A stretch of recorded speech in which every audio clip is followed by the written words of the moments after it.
ഇതിൽ എന്തുകൊണ്ടാണ് CPM ഒരു അഭിപ്രായം പറയാത്തതെന്നാണ് എനിക്ക് ഭയങ്കര കൗതുകം ഉണ്ടാക്കുന്ന കാര്യം.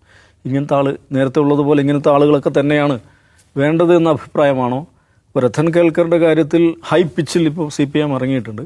പക്ഷേ ഈ കാര്യത്തിൽ CPMൻ്റെ ഭാഗത്തു നിന്ന് അങ്ങനെ പ്രത്യേകിച്ച് അഭിപ്രായമൊന്നും വന്നു. ഇന്നലെ നടന്ന നിയമനങ്ങളിൽ വേറൊരു നിയമനം ഉണ്ടായിട്ടുണ്ട്. മീഡിയ സെക്രട്ടറി ആയിട്ട് റോയ് മാത്യു എന്ന് പറയുന്ന ഒരാളെ നിയമിച്ചിട്ടുണ്ട്. ഈ റോയ് മാത്യു എന്ന് പറയുന്ന ആളുടെ പഴയ ഫേസ്ബുക്ക് പോസ്റ്റുകളൊക്കെ ഇപ്പം സോഷ്യൽ മീഡിയയിൽ സർഫേസ് ചെയ്ത് വരുന്നുണ്ട്. എന്താ അതിന് പറയാമെന്ന് വെച്ചിട്ടുണ്ടെങ്കിൽ ഒരു മുഖ്യമന്ത്രിയുടെ മീഡിയ സെക്രട്ടറി ആയിരിക്കുന്ന ഒരാൾ സാമാന്യമായിട്ട് അങ്ങേര് നമ്മൾ പ്രതീക്ഷിക്കുന്ന ഭാഷയല്ല അദ്ദേഹത്തിൻ്റെത്. VD സതീശനെതിരെ പോലും അദ്ദേഹം എഴുതിയ കാര്യങ്ങൾ വന്നിട്ടുണ്ട്.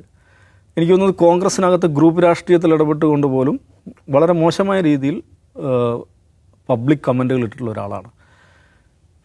ഉത്തർപ്രദേശിലെ ലവ് ജിഹാദ് നിരോധന നിയമത്തിന് സമാനമായൊരു നിയമം ഇവിടെയും വേണ്ടിവരും എന്നെഴുതിയ ആളാണ്.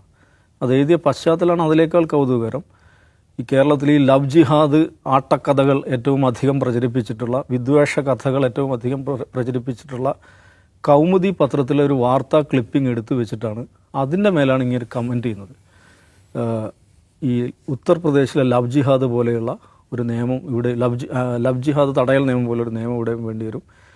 അങ്ങേയറ്റം റേഷ്യൽ സ്ലർ എന്ന് പറയാവുന്ന മുസ്ലിങ്ങൾക്കെതിരായിട്ടുള്ള വംശീയ പരാമർശം എന്നുള്ള നിലക്ക് സാധാരണ ഉപയോഗിക്കപ്പെടുന്നതാണ്. ഹൂറിമാരുടെ അടുത്തേക്ക് പോകാൻ എളുപ്പമായിരിക്കും. ഈ സ്വഭാവത്തിലൊക്കെ അങ്ങേയറ്റം വൃത്തികെട്ട കമൻറ്റുകൾ ചെയ്തിട്ടുള്ളൊരു മനുഷ്യനാണ്. കേരളത്തിലെ കുപ്രസിദ്ധമായ ഒരു ഹെയ്റ്റ് ട്യൂബർ ഇദ്ദേഹത്തെ അഭിവാദനം ചെയ്തുകൊണ്ട് കമൻ്റ് ഇട്ടിട്ടുണ്ട്.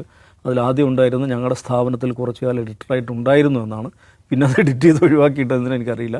അപ്പം അങ്ങനെ ഒരാൾ മുഖ്യമന്ത്രിയുടെ ഓഫീസിലെ മീഡിയ സെക്രട്ടറി എന്നൊക്കെ പറയുമ്പോൾ നമ്മൾ പ്രതീക്ഷിക്കുന്ന അതിൻ്റെ ഒരു പ്രൊപ്രൈറ്റി എന്നൊക്കെ പറയുന്ന സംഗതിയുണ്ട്. അപ്പോൾ ഇദ്ദേഹത്തെയാണ് നിയമിച്ചിരിക്കുന്നത്.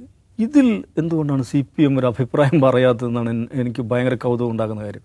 ഇങ്ങനത്തെ ആൾ നേരത്തെ ഉള്ളതുപോലെ ഇങ്ങനത്തെ ആളുകളൊക്കെ തന്നെയാണ് വേണ്ടത് എന്ന അഭിപ്രായമാണോ? ഇപ്പോൾ രത്തൻ കേൽക്കറുടെ കാര്യത്തിൽ ഹൈ പിച്ചിൽ ഇപ്പോൾ CPM ഇറങ്ങിയിട്ടുണ്ട്.